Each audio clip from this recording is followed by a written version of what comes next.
I'm not the guy that back in 2010 bought 3 Domino's pizzas with 20 Bitcoins and then celebrated it on social media. I'm not that guy, and neither are any of our judges. That's the good news. The bad news is nobody knows the whereabouts of Mr. Pizza Man. Welcome to ETF Battles. I'm DeLegge. It's great to have you along for the ride.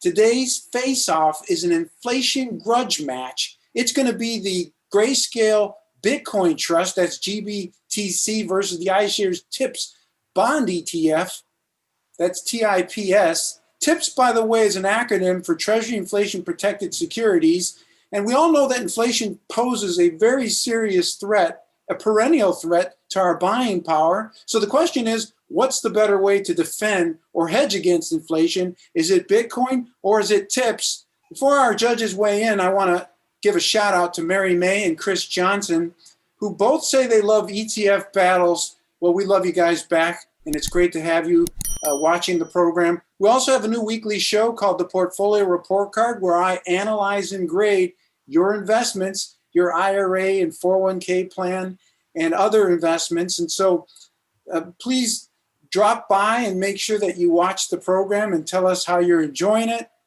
And of course, if you'd like me to analyze your portfolio, you can go to portfolioreportcard.com and reach out to me. But so far, we've had some great comments from Gone Fishing 77, GTO from Arizona, and Dave Schmarter.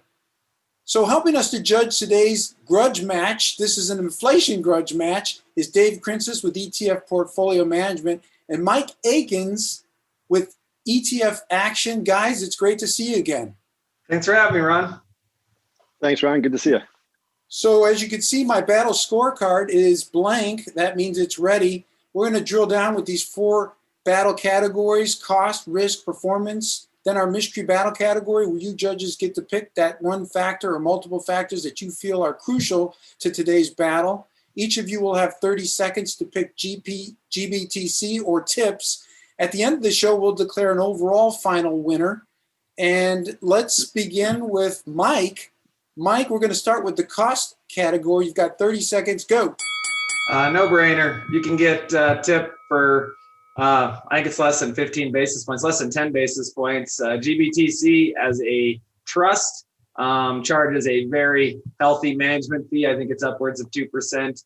So cost is simple. ETF wins over the closed-end trust. Thank you very much. That's a strong start. How about you, Dave? How do you see it in terms of cost? So, Ron, in full disclosure, ETF PM has been trading Bitcoin through GBTC, and we do not trade the Treasury Inflation Protected Bond ETF TIP. On a cost, the TIPS ETF is much cheaper on an absolute basis. However, TIPS and GBTC do give you very different asset class exposure, and the diversification benefits from Bitcoin are much better. So even though the expense ratio for GBTC is 10 times the TIPS, and even though the Bitcoin Trust has a fast-moving premium variable, I'll still give the win on cost to GBTC because your cryptocurrency exposure is actually very important. So you're going to give the cost, lower cost to GBTC. If something is cheaper, but I don't want any of it, it doesn't really matter how cheap it is. If something's a little more expensive, but you really need it, the expense is well worth it. So when we look at the performance, I think the cost difference will make more sense. Okay, so that's the philosophical argument for cost. Thank you for weighing in. Our next category is risk. So we're going to stick with you, Dave. Who wins the battle between these 2 products in terms of risk? So just like cost, the risk here is surprising because you have risk of loss where GBTC is greater risk. The peak drawdown after the height in 2017 was about 90%. So the risk of loss in GBTC is significant. But then you also have the risk of missed upside where TIP is the greater risk. Since the potential upside in Bitcoin is proven to be sensational, we believe TIPS is actually the higher risk here because the opportunity in the exponential return potential in Bitcoin is really the bigger factor. So it's another ETF battle shocker, but I give the win on risk to GBTC. All right, let's shift to you, Mike. In terms of risk, how do you see it between? Press. Did I just get the risk winner? The one involves owning treasuries from the United States government, and the other one involves owning a digital currency made by someone no one knows and never heard of. Whew. All right. Well, I'm going to take the other side of this trade. I'm going to go with the good old USA issued tips with respect from a risk perspective. Just thinking in the most standard terms, looking at something like implied volatility, which measures the change in performance over a given time period. The 30-day vol currently on GBTC is setting at 55%, whereas TIP is setting at 2.35%. I think from a risk perspective, one will return your money, one may or may not. And I think that's just as simple as that. So risk goes to tips. All right, our next category is performance. And Mike, you're still up. So how do you see it between GBTC and tips? Who's the winner? That's interesting. I mean, at the end of the day, we're kind of comparing apples and cupcakes, if you will. Apples being the good, healthy, should have one a day, keep the doctor away. I think one could argue that treasuries serve a very good purpose in a portfolio, have, lower and inverse correlation to the broader equity markets, provide that diversifier. GBTC, on their hand, is actually positively correlated with the broader equity markets. And I think of it more as a growth option. You're making a trade on a belief of a new digital currency with massive upside and the risk that comes with it from disruptive competitors, things of that nature. So I'm going to give the performance nod to GBTC from a growth perspective. Extra risk equals greater return in a lot of cases. And I think that can hold true in this case, but just recognize that you are indeed comparing apples and cupcakes. Very good. And I like both apples and cupcakes and also gummy bears. So great analogy. Thank you for mentioning that. Let's shift to you, Dave. How do you see it in terms of performance between these two products? It really depends on which one you're calling the apple and the cupcake, because over the past 7 years since Bitcoin Trust's inception in 2013, TIPS returned a whopping 25%, while GBTC delivered 30 times your money. It's hard to fathom the Bitcoin Trust actually returned 30 times your money that fast. A $10,000 investment would have grown to over 300,000. And GBTC even outperformed the American Dream ETF NASDAQ 100 3 times.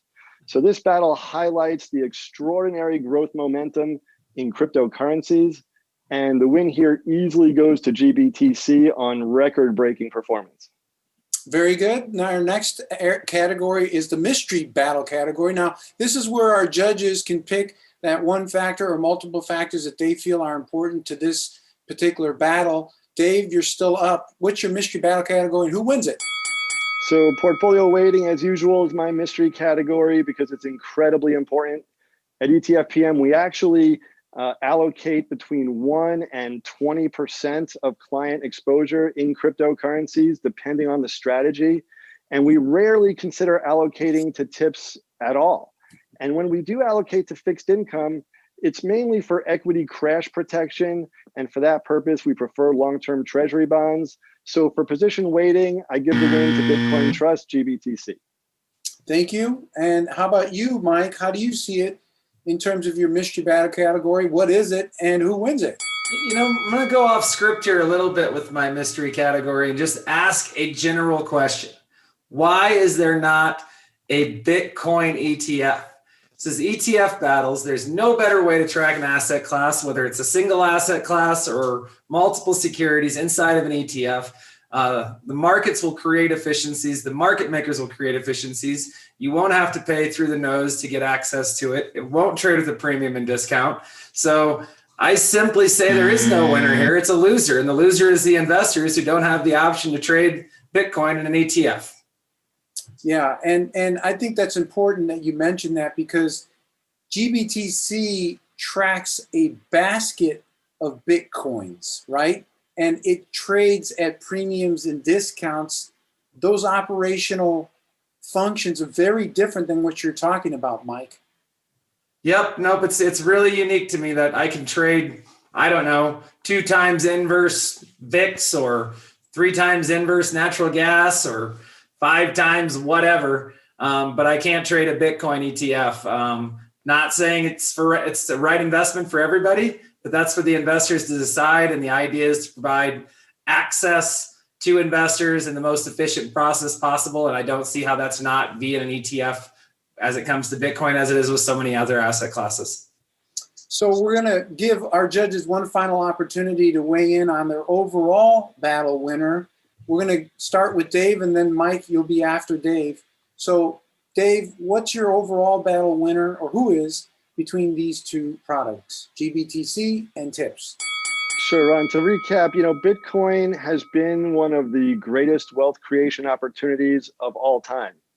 From 2013 to 2017, the Winklevoss brothers' Bitcoin investment reportedly grew from 11 million into more than $1 billion in just 5 years. Recent headlines suggest the strong momentum in GBTC may continue for a while. And currently, we do recommend a minimum 1% allocation in Bitcoin for all investors. So I give the win in this battle to GBTC. All right, very good. And how about you, Mike, your overall battle winner between these two products?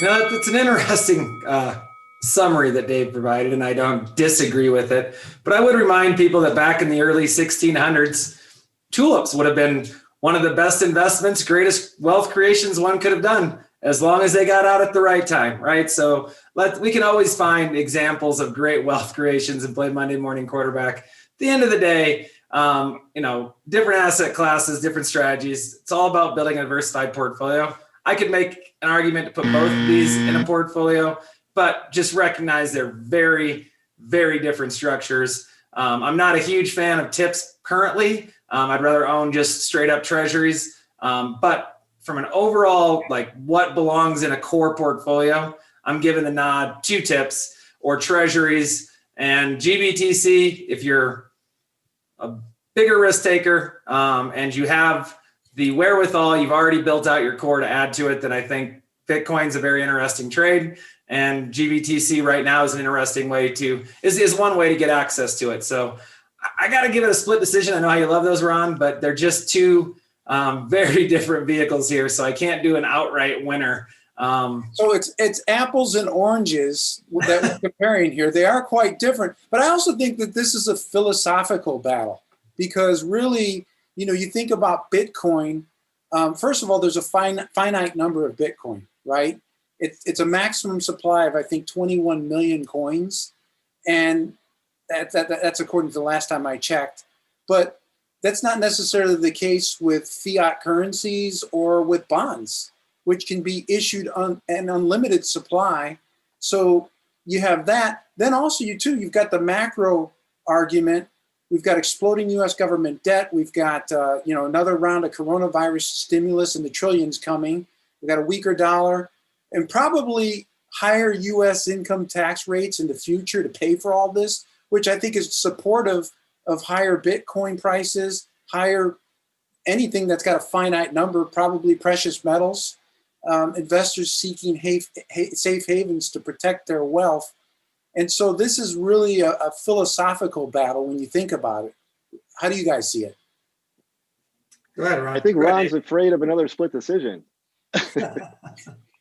Are you calling it? You're playing my role as a referee. Dave just called a split decision, and yes, the battle scorecard does say. No. I didn't call a split decision. I said you're afraid of calling a split decision. I'm afraid. Well, I'm just continuing the conversation is what I'm doing. But yes, if I base the outcome on the judges' responses to this particular battle, it's definitely a split decision. However, again, I'm going to have to contest because the most important category in performance, we do agree, and 30 times your money is a lot of payment for all of the issues you could see or not see. So for a 1% allocation in your portfolio, you could have had 30% of your portfolio in TIPS and 1% in GBTC. If you'd have bought the GBTC when it launched, let's remember here that somebody who got in at the top is down significantly still. So there's a timing aspect to all investments. I mean, I would have loved to have backed up the truck with Amazon now, You know, But let's remember what the big trend is for the past decade. It was more tech, right? So in the past decade, the world went to more mobile technology, cloud technology, and in the next 10 to 30 years, we're going to machine learning and AI with 10,000 IQ points, or far more intelligence than human intelligence. So to think that technology is going to be less powerful in the future, or less important, or less deflationary, all the trends that we've seen in the past decade could easily continue to accelerate, and missing Bitcoin over the next decade could be worse than missing it over the past decade. It could be, or the government could issue a digital coin and Bitcoin becomes pointless because the government's issued their own digital currency. I just think that we have to think about it in big pictures. And just one last point, Ron, it's apples and cupcakes, because apples and oranges would suggest that they're in the same family, and they're just not. Good point. Thank you for clarifying that in the pyramid of the food pyramid, or whatever it's called. One thing I can say for sure is that Bitcoin, we know, is today's leading cryptocurrency. It's hard to know if it's going to stay that way, because technology, as Dave indicates, is traveling at such a fast velocity, and we could easily foresee a future when more creative payment or creative digital currencies or more creative technologies supplant Bitcoin. I mean, nobody really knows if that's going to even happen or what the identity of these up-and-comers will be, but it's fair to say most of them will probably fail to displace Bitcoin. But again, that's one of those tertiary risks that you got to keep a watch for. And for now, Bitcoin, in terms of digital currencies, remains king until proven otherwise. Well, thank you again, judges, for weighing in. I think contrasting viewpoints helps all of us to really make our own arguments in our own. Is there a winner? Yeah, it's a well, we know it's a winner for you, Bitcoin, but for the purposes of this particular battle, it's a split decision. And let's have our audience weigh in. What do you think about this? Do you favor Bitcoin or TIPS? By the way, which episode of ETF Battles would you like to watch next? Give us your ticker symbols. Hashtag ETF Battles. You can find us on Twitter at ETFguide, or you can hit our comments section. I'm Ron DeLegge with ETF Guide TV. Thanks for watching.